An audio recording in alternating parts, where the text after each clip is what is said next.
맥주감사절입니다. 맥주감사절. 그래서 오늘 이 본문의 말씀을 의지해서 맥주절을 지켜 행할지니라, 맥주절을 지켜 행할지니라 라는 말씀의 제목으로 맥주감사절 예배를 하나님께 영광을 올려드리겠습니다. 인사한 것처럼 우리가 오늘은 맥주감사절로 지킵니다. 맥주절은 한 해 하나님께서 첫 번째 곡식인 그 밀과 보리 추수를 할 수 있도록 그 은혜를 베풀어 주신 절기에 감사하는 날입니다. 우리는 쌀이 주식이기 때문에 보리 추수나 밀 추수보다도 오히려 더 가을 추수를 더 중요하게 여깁니다. 그러나 이스라엘 사람들이나 서양에서는 밀이나 보리를 주식으로 하기 때문에 봄 추수가 더 중요해요. 그러므로 이스라엘 백성들은 오늘 이 말씀을 따라서, 하나님의 말씀에 따라서 맥주절을 지켰습니다. 이스라엘 사람들이 맥주절을 지키는 것은 그런 의미, 하나님께서 자신들을 애굽에서 인도해 내시고 또 가나안 땅에 정착을 해서 살도록 하시고 첫 번째 보리 추수, 밀 추수를 할 수 있도록 베풀어 주신 은혜에 대해서 감사하는 날입니다. 그래서 굉장히 뜻깊은 날이에요. 그렇다고 하면 오늘 현대를 살아가고 있는 저와 여러분들은 맥주절을 어떻게 지켜야 될 것인가? 오늘 이 말씀을 통해서 상고해보고 은혜를 나누도록 하겠습니다. 첫 번째는 맥주절은 어떤 날인가? 맥주절 어떤 날인지를 알아야 되지요? 그 말씀이 이제 9절에 나와 있는데, 맥주절은 구약의 7절이에요. 9절 한번 읽어보시겠어요? 9절. 7주를 계수할지니 곡식의 낫을 되는 첫날부터 7주를 계수하여. 예, 7주를 계수할지니 이렇게 되어 있는데, 이스라엘 백성들은 밀 추수를, 보리 추수를 할 때 그 낫을 되는 시기 때부터 몇 주를 계산하라고요? 7주를 계산을 하는 거예요. 그 계산해서 그 날을 지키도록 했습니다. 이스라엘 백성들은 6월절부터 곡식을 거두기 시작했으니까 6월절로부터 7주가 되면 그날이 7.7절 혹은 맥주절이라고 했습니다. 그래서 맥주절은 별명이 많았어요. 7주를 지나니까 앞에서 이미 말씀드린 것처럼 7.7절이라고 했고, 또 이른 봄, 밀을 추수할 때에 그거를 했기 때문에 맥주절이라고 얘기를 했습니다. 그래서 뒤에 가서 보게 되면 어떤 날로 바뀌게 되냐면 신약에서는 오순절로 바뀌게 되었습니다. 여러 가지 별명이 있는 말씀이에요. 지금 현대에는 농업기술이 발달을 해가지고 농작물이 제철이 없어요. 얼마 전까지만 해도 딸기를 먹었으니까요. 딸기를 먹고 또 여름에만 먹을 수 있는 과일을 언제도 먹을 수 있어요. 겨울에도 먹을 수 있는 그런 때가 됐으니까. 비닐하우스가 발달되고 농업이 발달해서 그렇지만, 아무리 그렇다 할지라도 곡식, 특히 보리와 밀은 어느 때 수확을 하고? 봄. 지금 수확을 하고, 여름 지금 수확을 하고. 벼는 언제 수확을 하냐면 가을에 수확을 합니다. 늦가을에 수확을 하지요. 아무리 농사가 발달했더라도 이러한 주식은 변하지 않았어요. 그래서 이처럼 맥주절은 옛날에 이스라엘 사람들이 애굽에서 나와가지고 가나안 땅에 정착하고 난 다음에 농사에서 첫 번째 곡식을 한 것, 이것과 아주 깊은 관련이 있었어요. 그래서 맥주절은 이스라엘 백성들이 40년 동안 광야 생활을 했습니다. 몇 년 동안요? 40년 동안 광야 생활을 하다가 마침내 하나님께서 약속하신 그 가나안 땅으로 들어가가지고 그의 농사에서 첫 해에 거둔 첫 번째 작물이 뭐였냐면 이 보리하고 밀이었습니다. 그래서 이스라엘 백성들이 강한 생활에서 그 40년 동안 만나만 먹다가 그 땅에서 자란 첫 번째 밀과 그 보리를 먹게 됐을 때, 그 땅의 소산을 먹게 됐을 때에 감사한 마음으로 드렸던 거예요. 그때 만나가 그쳤어요. 보리를 먹고 밀을 먹는 그날에 그 다음날 만나가 그쳤습니다. 어디에 그렇게 되어 있죠? 여호수아 5장 한번 가보세요. 여호수아 5장 11절 12절.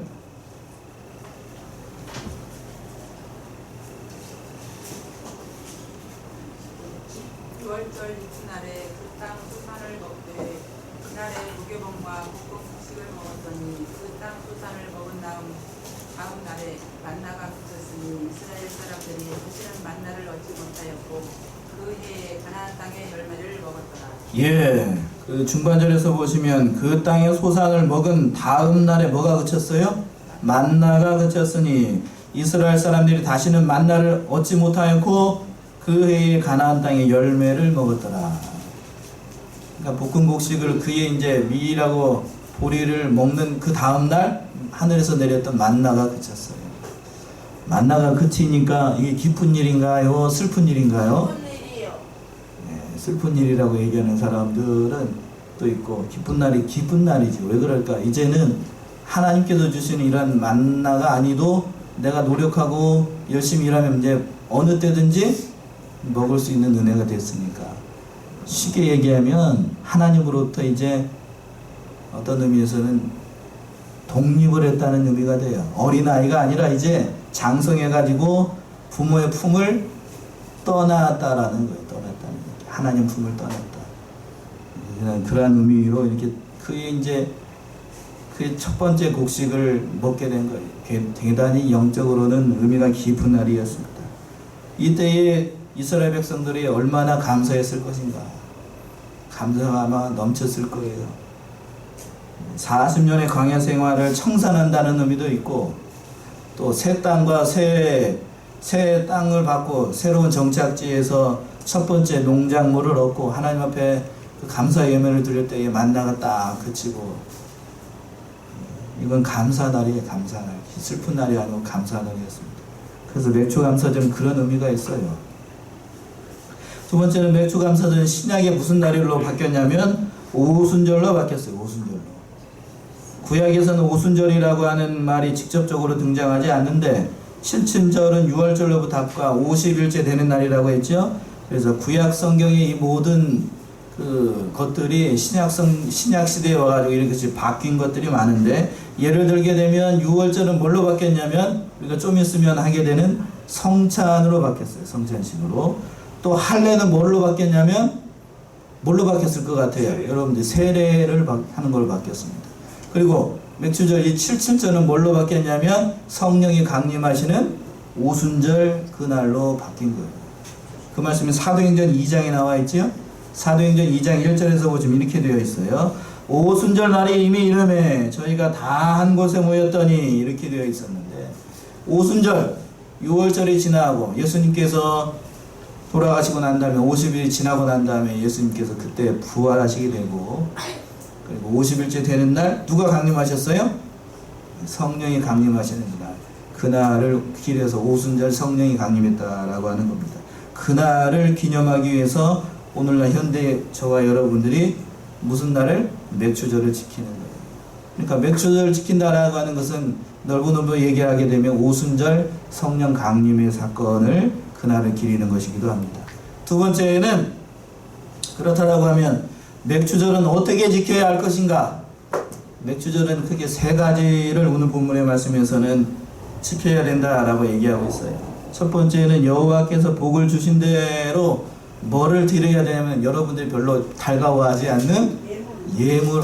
그래 정답이에요. 정답. 예물을 드려야 됩니다. 예물. 10절 한번 읽어보시겠어요? 10절. 내 하나님 여호와 앞에 17절을 지키되 내 하나님 여호와께서 내게 복을 주신 대로 내 힘을 다하려 자원하는 예물을 드리고. 예. 하나님 앞에 나올 때는 그 모든 절기를 나올 때도 마찬가지지만 내 하나님 여호와께서 내게 복을 주신 대로 절기를 지키는 거예요. 복을 주신 대로. 그러니까 모든 절기를 지키는 근본적인 정신이 여기 있는 거예요. 하나님께서 나에게 어떻게 해주신 대로요? 복을 주신 대로 감사하는 마음을 표하는 것이 참으로 중요합니다. 하나님께서 어떻게 복을 주셨는가? 출애굽기 23장 19절은 이렇게 표현했네요. 한번 찾아보세요. 출애굽기 23장 19절. 너희 토지에서 참된 열매와 첫 것을 가져다가 너희 하나님 여호와의 전에 드리시라. 예, 너희 토지에서 처음 익은 열매의 두 번째 것 첫 것을 예, 첫 것을 가져다가 너희 하나님 여호와의 전에 드릴지니라. 그러니까 맥주감사절은 행사면화, 행사의 규모면에서는 추수감사절보다 크지 않아요. 그런데 그 해의 첫 번째 예물, 곡물을 드린다는 의미에서 아주 중요한 의미가 있는 거예요. 첫 해에 나온 첫 번째 곡물을 누구한테 드린다고요? 하나님께 바친다는 의미가 있는 거예요. 하나님께서 애굽에서 400년 동안 그 이스라엘 백성들이 종살이가 된 것을 해방해가지고 광야를 통과해가지고 약속의 땅인 가나안 땅으로 왔습니다. 그리고 그곳에서 첫 번째 농사를 짓고 난 다음에 보리와 밀추수를 하고 난 다음에 맥주감사절을 지켰어요. 그러고 난 다음에 그 얻은 몇 번째 것? 첫 번째 거. 네, 자꾸 제가 강조하는 이유가 있죠. 첫 번째 것을 하나님께 바치는 거예요. 이 말씀 때문에 그렇게 이제 믿음이 좋으신 분들은 첫 번째 직장 생활에서 첫 번째 월급은 누구에게 바친다라고 하는 사람들도 있냐면 하나님께 온전히 바친다라고 하는 사람들도 있고, 첫 번째 월급은 믿지 않는 사람들 같은 경우에는 누구에게 주고 부모님에게 주고 이렇게 의미를 부여를 합니다. 그런데 오늘 본문의 말씀에서는 첫 번째 것은 누구에게 주라고요? 하나님께 바치라는 거예요. 그래서 어떤 분들은 농작물들 그 첫 번째 수확물을 하나님께 바친다고 해가지고 목사님에게 가지고 계시는 분들도 있는데, 그 정신만큼은 감사하게 여기셔야 될 거예요. 정신만큼. 그걸 악의적으로 이용하시는 목사님도 없지 않아 있는데, 그런 거 말고 순수한 의미가 참 중요한 거죠. 순수한 의미. 그런 분들이 없지 않아 있어서 여러분들이 제가 굳이 얘기를 안 하더라도 더 잘 아시는 것처럼. 그러나 그 정신만큼은 참 중요한 거예요.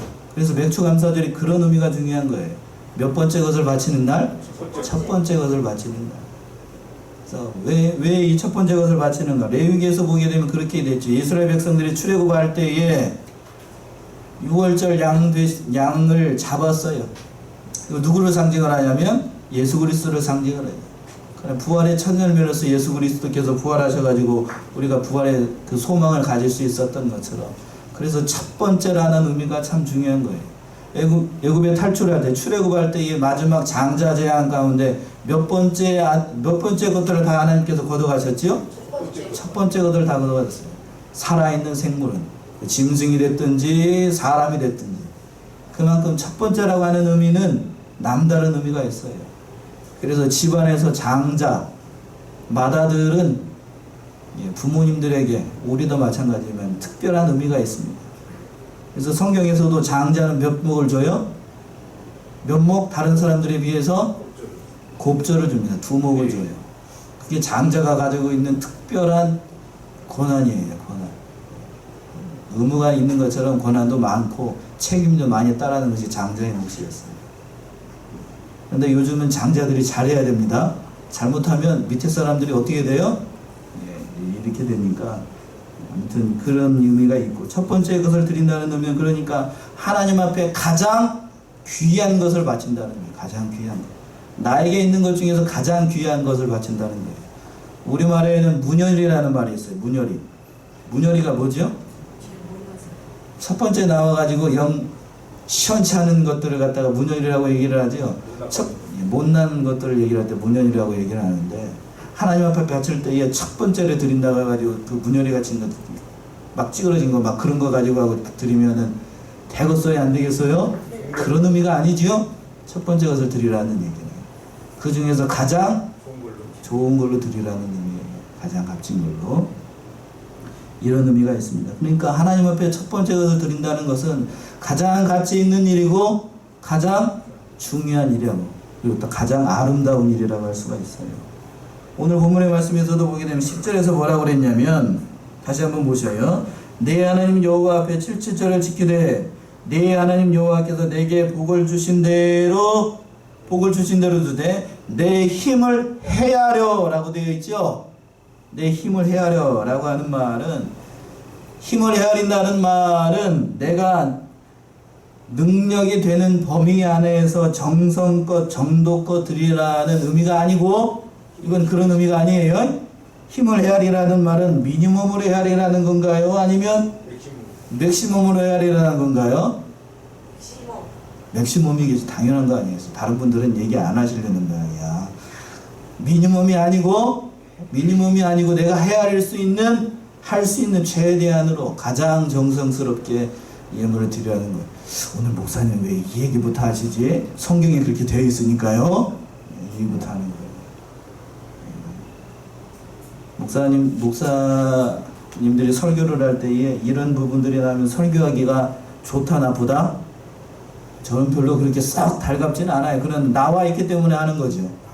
예, 나와 있기 때문에. 그리고 이거 물질을 바치는 것만큼 하나님께서 뭐를 주시냐면 복을 주셔요. 제가 잘 먹고 교회가 잘 되도록 하기 위한 게 아니라 여러분이 잘 되고 복을 받도록 하기 위해서 이렇게 얘기하는 것 뿐입니다. 그러니까 정당하게 내 힘인, 내가 할 수 있는 범위 내에서 하나님께 예배를 드려야 돼요. 또 중요한 정신이 뭐냐면 그 10절 하반절에서 보세요. 내 힘을 헤아려 어떠한 마음을 가지고 자원하는 예물을 드리고 라고 되어 있어요. 예, 복 받은 대로. 여기서 중요한 것이 10절에서 다 나와 있어. 예물을 바치는 건 뭐 내게 복을 주신 대로. 첫 번째, 하나님께서 복을 주신 대로. 그리고 두 번째는 뭐냐면 내 힘을 헤아려서. 그리고 마지막으로 세 번째는 어떠한 마음으로? 자원하는 마음으로 하나님 앞에 예물을 드리는 거예요. 자원하는 마음. 하나님 앞에 예물을 드릴 때에는 억지로나 인색한 마음으로 드리면 하나님께서 기뻐하지 않아요. 기뻐하지 않는다는 거예요. 이 사실이 참 중요합니다. 사도 바울은 이 본문의 말씀을 고린도전서 9장 7절에 이렇게 인용을 했어요. 한번 읽어보세요. 9장 7절, 고린도후서 9장 7절. 누가 자비량하고 병정을 가지겠느냐? 누가 포도를 9장 7절이요. 각각 그 마음에 정한 대로 하시오. 인색함으로나 억지로 하지 말지니 하나님은 즐겨내는 자를 사랑하시느니라. 예, 각각 그 마음에 정한 대로 할 것이요. 인색함으로나 또 뭘로? 억지로 하지 말지니 하나님은 어떻게 내는 자? 즐겨내는 자를 사랑하시느니라. 하나님은 억지로 하는 거 별로 좋아하지 않으셔요. 억지로 하는 거는 믿음이 떠났을 때 하는 겁니다. 마지못해서 하는 거. 인색함으로 또 해서도 안 되고. 그런 거 하나님이 원하지 않으세요. 즐겨내는 것을 원하십니다. 하나님께 예물을 드리는 성도들이 이 사실을 명심해야 됩니다. 감사한 마음으로, 기쁜 마음으로, 즐거운 마음으로 성도들이 하나님께 예물을 드려야지. 억지로 인색한 마음으로 드리게 되면 하나님이 다 아셔요. 제가 예를 드릴까요? 우리 전에 제가 전도사 시절을 할 때에 제가 자란 그 교회인데 그 권사님이 이제 미국으로 건너갔기 때문에 말씀을 드리는데 그 권사님은 교회에 나올 때마다 그 예물을 드리는데 자기는 하나님 앞에 예물을 바칠 때 2,000원 이상 해본 적이 없대. 얼마? 2,000원 이상을 해본 적이 없대요. 그러면서 제가 그 전도사 시절에 했었는데 듣고 나서 속으로 그랬어요. 아니 잘한다 그랬어요. 잘한다 그랬어요. 잘한 거예요 그게? 잘 못하는 거죠. 잘 못하는 거. 얼마나 그거 인색함을 하는 거예요. 차라리 하지 말지. 그걸 보고 그 권사님이 그 자식들이 참 잘 됐어요. 자식들도 잘 되고 본인도 자식들이 잘 돼가지고 미국에서 의사하고 박사학위 갖고 있으면 그 잘못된 거 잘 된 거예요? 잘 된 거죠. 그런데 하나님 앞에 올 때에는 그렇게 하고 있으니 참 안타깝더라고요. 그런 마음을 하지 말라고요. 하나님 앞에. 그런데 그 권사님이 미국으로 가시기 전에 그동안에 어떤 얘기를 들었었는지 제가 전도사 시절에 권사님이 꼬장꼬장해요. 세상말로 꼬장꼬장. 뭔 얘기인지 아시겠지요? 전도사 시절이니까 그 어느 병원에 데려다 주세요. 어느 병원에 이렇게 그것도 한두 번이지. 큰 교회 전도사가 바쁘잖아요. 그러니까 목사님이 특별히 부탁을 해가지고 특별한 일이 없으면 그렇게 해달라고 해서 이렇게 한 건데 아이고 그냥 시도 때도 없어. 그냥 시도 때도. 그러니까 힘들었던 그런 기억이 나는데 갑자기 이 얘기를 보니까 그 생각이 나네요. 그런 마음을 하면 안 된다고. 그런데 그 권사님이 미국으로 그 다음 날인지 그 전날인지 아무튼 그날 그때가 요때처럼 복날이었던 것 같아요. 삼계탕을 얻어먹은 기억은 있어요. 아무튼 그런 기억이 있는데 뭔 얘기를 하다가 아무튼 억지로 드리면 안 된다고요? 아니면 억지로 드리면 안 됩니다. 인색함으로 드리면 안 되고 자원하는 마음으로 드려야 돼요. 또 이제 어떻게 맥주절을 지켜야 되는가? 모든 사람들이 하나님 앞에서 감사하고 즐겁게 지켜야 됩니다. 11절의 말씀이 그 말씀. 11절 너와 내 자녀와 노비와 내 성중에 거하는 레위인과 및 너희 중에 있는 객과 과와 가부가 함께 내 하나님 여호와께서 그 이름을 두시려고 택하신 곳에서 내 하나님 여호와 앞에서 즐거워할지니라. 예, 모든 사람들이 하나님 앞에서 감사를 드리고 즐거워해야 된다는 거예요. 11절 시작을 할 때 그랬죠. 너와 내 자녀와 노비와 내 성중에 거하는 레위인과 및 너희 중에 있는 객과 고아와 가부와 함께, 쉽게 얘기하면 모든 사람들과 함께라는 뜻이에요. 모든 사람들과 함께 그 맥주절은 그 감사절은 다 하나님 앞에 감사하는 마음으로 지켜야 된다고 하는 거예요. 여기서 보게 되면 특별히 노비가 얘기가 되고 있어요. 노비 또 레위 사람, 객, 고아, 가부는 이스라엘 가운데 그 당시에서 가장 힘이 없는 사람 가운데 한 사람들이에요. 그러니까 그 사람들 힘이 없다고, 돈이 없다고, 또 권세가 없다고, 물질이 없다고 관세하지 말고 그날은 다 하나님 앞에 나와가지고 감사하는 마음으로 감사절을 지키라는 거예요. 그것이 하나님의 명령이고, 이 말씀을 통해서 우리가 알 수 있는 것은 하나님 앞에서는 노비가 됐든지 과부가 됐든지 객이 됐든지 모든 사람이 되었든지 다 평등하다라는 뜻을 가지고 있는 그런 말씀입니다. 또 중요한 것이 뭐냐면 내 하나님 앞에서 즐거워하라고 그랬죠? 그렇죠? 11절 하반절에서 보시면 내 하나님 여호와 앞에서 즐거워하라고 그랬어요. 여호와 앞에서. 다른 신들 앞에서 즐거워하라는 것이 아니고 누구 앞에서? 따라서 하세요. 여호와 앞에서 즐거워하라고요. 예. 추수감사절이나 맥주감사절이나 이 감사절이 되게 되면 특히 우리 절기로 얘기를 하면 추석 때에 누구 앞에서 즐거워하기가 쉽냐면 누구 앞에서 즐거워하기가 쉽죠? 조상신들 앞에서 그냥 떡국뻑뻑 절하고 감사하고 즐거워할 수 있다고요. 그렇게 되면 된다고 안 된다고요? 안 된다는 말이 여기서 11절에서 가장 중요한 말이에요. 내 하나님 여호와 앞에서 즐거워하라. 앞에서 부처 앞에서 마음의 앞에서 조상신 앞에서 즐거워하는 것이 아니고 누구 앞에서? 하나님 앞에서 즐거워하는 거예요. 이 예배의 대상, 우리가 감사해야 될 대상이 누군가가 좀 중요한 겁니다. 그러니까 우리의 그 잘못된 문화, 조상신을 섬기고 그렇다고 해서 살아계신 부모님께 효도하지 말라는 그런 말씀이 아니에요. 우상을 섬기지 말라는 말씀입니다. 하나님 앞에서 즐거워하고 하나님께서 나에게 베풀어 주신 은혜에 감사하라는 거예요.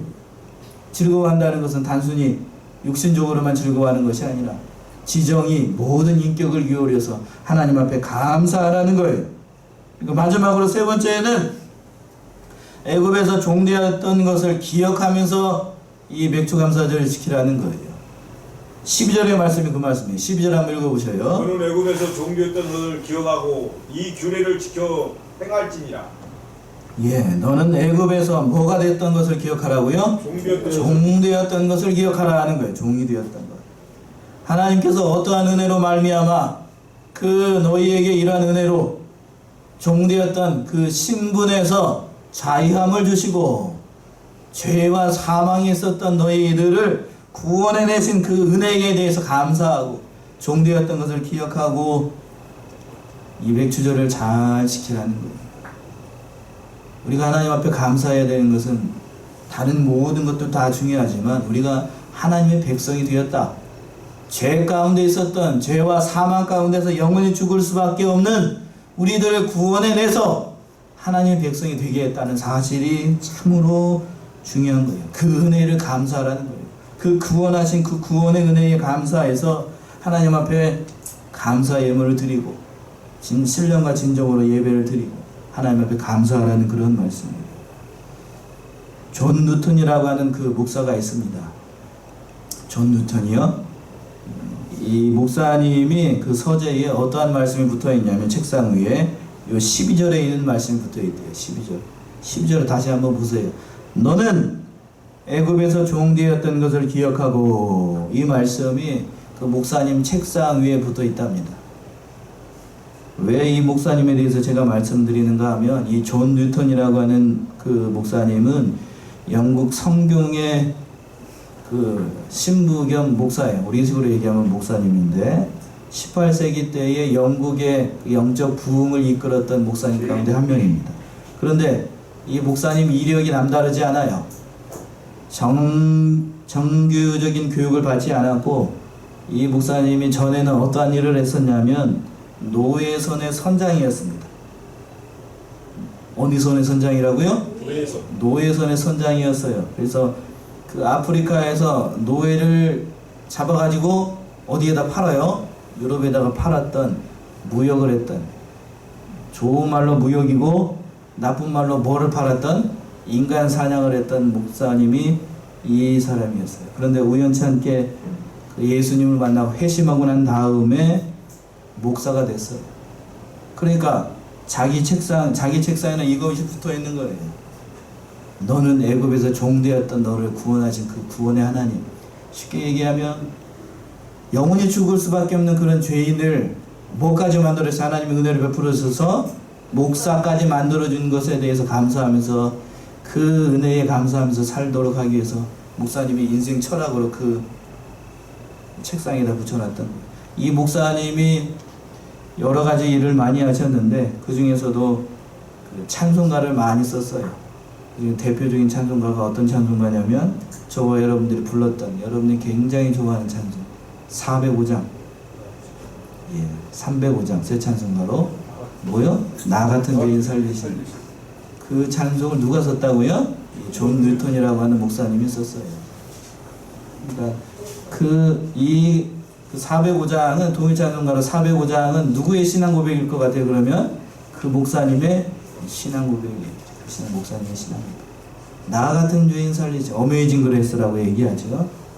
미국에 있는 그 경건한 성도님들이 가장 애송하는 그 찬송가가 405장이잖아요. 가사와 의미가 남달라요. 나 같은 죄인 살리신 그 은혜 고마워 하면서 찬송이 그만큼 자기를 구원하여 주시고 나 같은 죄인을 살리셔가지고 뭐를 만들어 놓으셨어? 하나님께서 목사를 만들어 주신 그 은혜에 늘 감사했던 거예요. 그 구원하여 주신 그 은혜에 늘 감사했던 겁니다. 진정으로 우리를 구원하여 주신 그 은혜가 얼마나 크고 만극한지 알 수가 없어요. 구원해 주신 그 은혜가 크기 때문에 하박국 선지자는 어떻게 고백을 했냐면, 이거 한 군절만 찾아보고 오늘 말씀을 마칠게요. 하박국, 구약성경 하박국 3장 17절 18절. 비록 무화과 나무가 무성치 못하며 포도나무에 열매가 없으며 감람나무에 수술이 없으며 밭에 식물이 없으며 우리의 양이 없으며 요양간에 소가 없을지라도 나는 여호와를 인하여 즐거워하며 나의 구원의 하나님을 인하여 기뻐하리로다. 아멘이신가요? 아멘. 여기서 전제에는 18절 보면 나는 여호와를 인하여 즐거워하며 나의 구원의 하나님을 인하여 기뻐하리로다 라고 하는 그 전제가 뭐냐면, 이런 신앙 고백이 나올 수 있는 전제가 뭐냐면 그 앞에 없는 것들이 많아요. 뭐가 없나요? 비록 무화과 나무가 뭐하지 못하고 무성치 못하고 포도나무에 뭐가 없고 열매가 없고 감람나무에 소출이 없고 밭에 식물이 없고 우리의 양이 없고 외양간에 소가 없을지라도 나는 여호와를 인하여 즐거워하고 나의 구원의 하나님을 인하여 기뻐하리로다. 이것이 하박국 선지자의 신앙 고백이었습니다. 이러한 고백이 저와 여러분들의 신앙 고백이 되어야 돼요. 한 가지만 더 말씀을 드리면, 제가 전에 있던 교회에서 청년부들한테 이 얘기를 설교를 했더니 어느 청년이 그렇습니다. 이런 것이 없을지라도 하나님을 즐거워 하나님을 기뻐할 수 있겠습니까? 라고 했더니 어느 청년이 그래요. 고개 푹 숙이면서 뭐라고 그랬을 것 같아요? 곤란합니다, 강도사님. 그랬대요. 어떻게 해야 된다고요? 곤란하다고. 곤란해. 없으면 어렵다는 거지요. 이게 솔직한 고백일 거예요. 쉽게 오늘 저와 여러분들이 마땅하게 복이 없을지라도 건강에 복이 없을지라도, 물질에 복이 없을지라도, 가정적으로 환란이 있다 할지라도 나를 구원하신 구원의 하나님을 인하여 뭐 하겠노라? 여기서부터 아멘이 안 되지요. 여기서부터 아멘이 안 돼요. 그 하나님을 인하여 즐거워한다, 기뻐한다는 것은 대단한 신앙 고백이에요. 우리 사랑하는 양문의 성도님 이 사실을 깊이 깨닫고 맥주절의 가장 진정한 의미는 내가 하나님의 은혜로 말미암아 구원을 받았다는 거예요. 그날을 기리는 거예요. 그날을 기리는 거예요. 그 구원의 은혜에 감사하기 때문에 뭣도 가지고 오고 예물도 가지고 하나님 앞에 감사를 드리는 겁니다. 오늘 또 예배 끝난 다음에 우리 성찬식을 하게 될 것인데 우리를 구원하신 그 구원의 은혜에 감사하는 거예요. 오늘 맥주절을 지켜 행하라는 말씀을 통하여서 진정한 감사의 의미는 그거예요. 나를 어떻게 해주신 것에 대해서 감사하는 거다고요? 구원해 주신 것에 대해서 감사하는 거예요. 이스라엘 백성들이 첫 열매를 통하여서 하나님 앞에 예물을 드리면서 감사했던 것처럼 우리 사랑하는 양문의 성도님들도 하나님 앞에 진정한 감사, 나를 구원해 주신 그 구원의 은혜에 감사하면서 영육간에 하나님께서 복을 주신 모든 복을 누려나가시는 저와 여러분들이 다 되시기 바랍니다. 기도하겠습니다.